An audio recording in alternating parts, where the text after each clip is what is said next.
C'est quoi qui te coûte le plus cher à ton avis en assurance? C'est tes cotisations? Tes options? Le fait que tous les ans ça augmente? Ça, on le voit à peu près sur tous les contrats, hein. Pas l'assurance emprunteur. L'assurance emprunteur, vous l'avez directement avec le tableau de ce que ça va vous coûter sur les 25 prochaines années.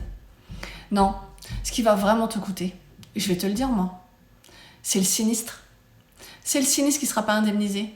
Un sinistre, c'est quoi aujourd'hui? Un sinistre en assurance emprunteur, c'est un arrêt maladie. C'est le fait d'être en dépression, de se mettre en arrêt parce qu'on s'est cassé les 2 genoux au ski. C'est une maladie professionnelle parce qu'on a travaillé avec de l'amiante ou du plomb pendant des années. Ça va être effectivement ensuite une invalidité. Et ainsi de suite. Le problème, c'est que si vous ne faites pas attention, parce que c'est la dernière chose qui vous intéresse, sur l'assurance, vous allez vous retrouver avec des IPT seulement, donc on ne prend pas l'invalidité partielle, celle qui commence à 33%. On va regarder que, effectivement, le dos et le psy, c'est avec condition d'hospitalisation. N'hésitez pas en commentaire à me dire si vous avez réussi à vous faire hospitaliser pendant 15 jours de suite en hôpital psychiatrique pour dépression. Parce qu'aujourd'hui, c'est compliqué. Même de se faire opérer aujourd'hui, on rentre le matin, on ressort le soir. Alors concrètement, on vous demande d'être hospitalisé pour le dos pendant 15 jours à l'hôpital? Ok. Mais ça veut dire quoi en fait? Il y a un truc que ça veut dire très simplement. Ça veut dire que tout ton arrêt maladie, tout ton arrêt, d'accord, qu'il dure 3 mois, 6 mois, 1 an ou qu'il dure 3 ans, il n'est pas indemnisé par l'assurance. Ton contrat ne te sert à rien. On va être très clair à un moment donné. Un chat, c'est un chat.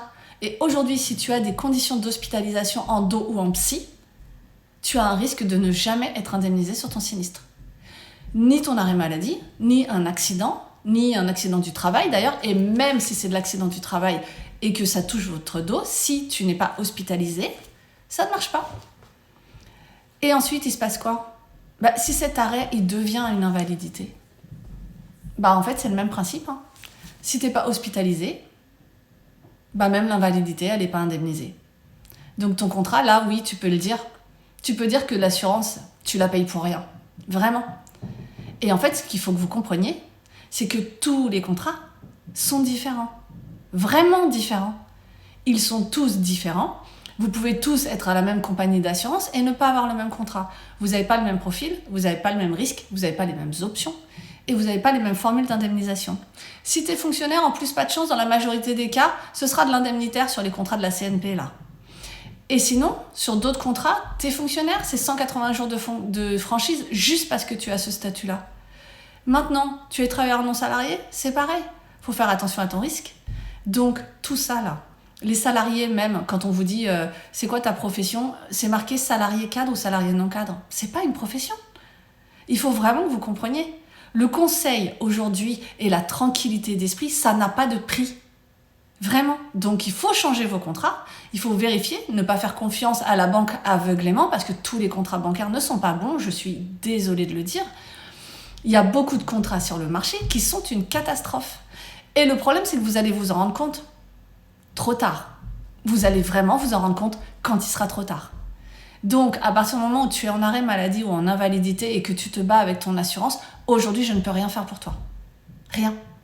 Je peux peut-être te dire, saisis la médiation, pars au tribunal, mets un avocat sur le coup. Non.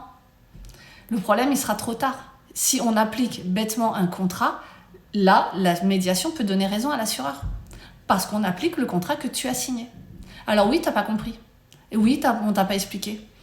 Et là, je me suis encore battue là, sur un commentaire d'une de mes vidéos où la personne devait sûrement être un banquier. Désolée, pour une fois, je retape encore sur ça, mais la personne me dit, ouais, de toute façon, on n'est pas obligé de le dire, qu'ils ont le droit de prendre une assurance ailleurs. Et puis, de toute façon, tout ce qu'on leur dit, c'est pas grave, de toute façon, c'est écrit. Et puis, même si on leur dit rien, c'est écrit, ils signent. Donc, voilà, pourquoi on les conseillerait? Je pense qu'il y en a qui devraient changer de métier, en fait. Vraiment. Mais honnêtement, je pense que c'est vraiment... Là, c'est une vraie pensée. Je pense que ces gens-là n'ont rien à faire dans ce métier-là. Ni être banquier, ni être conseiller, ni être courtier, ni être assureur. Et vous savez quoi? Changez de métier, vraiment. Sur des choses où vous aurez moins d'impact si vous faites des conneries. Bon, du coup, pas électricien non plus, parce que si vous faites une connerie, il y a un vrai risque. Bref, démerdez-vous. Mais à un moment donné, va vraiment falloir que vous repreniez, vous en tout cas, les choses en main. Et la seule chose à faire, c'est de changer votre contrat tant qu'il est encore temps. Donc là, vous pouvez me contacter, je change votre contrat, on met en place quelque chose de correct, avec des vraies garanties, avec des vraies formules d'indemnisation, et on fera en sorte effectivement qu'il n'y ait pas une exclusion au moment où effectivement, pas de chance, c'est un sinistre qui est indemnisé que si tu es hospitalisé pendant 15 jours. Non, ça on fait pas, d'accord ? Et je ne fais que du forfaitaire, c'est important de le dire.